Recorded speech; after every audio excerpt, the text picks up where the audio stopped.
One thing we need to always be aware of when we're about to create animations is how many frames we have set our total animation to be.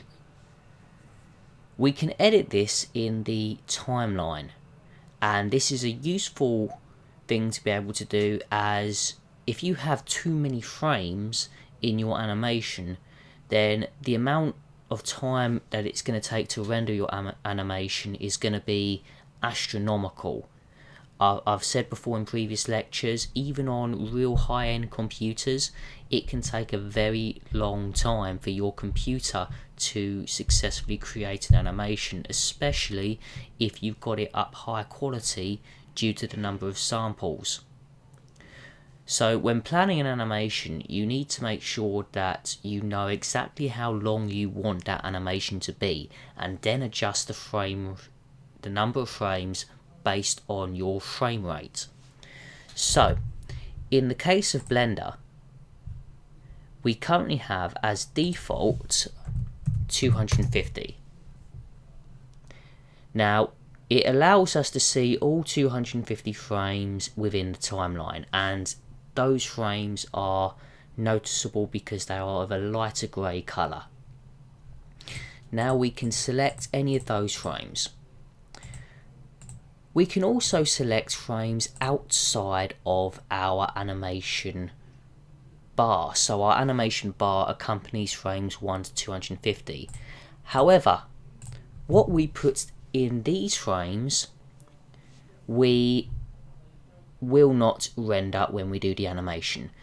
The reason why this is so important to know is because you can't just create a 30-minute movie and expect your computer to be able to render it all.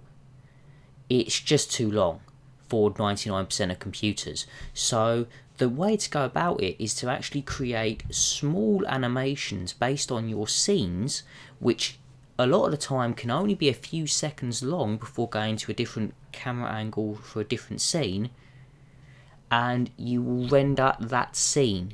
So whereas we think our 90 minutes is 90 minutes of pure animation, it's actually hundreds and hundreds of different animated scenes that are created separately from each other. But that doesn't mean we can't increase or decrease how big these scenes are. To do that, we simply change this end value. So we can change that from 250, we can make it really short, so 10 frames. Of course you won't be able to fit anything in that, but you can see there that the frames have been done. We could go 1000 frames, we could go 10,000 frames, we could go as high as we want. But as a word of advice, keep your animations short and sweet, because the longer your animation is, the longer it's going to take to render. And I've said this before and I'll say it again, it can take a seriously long time to render animations.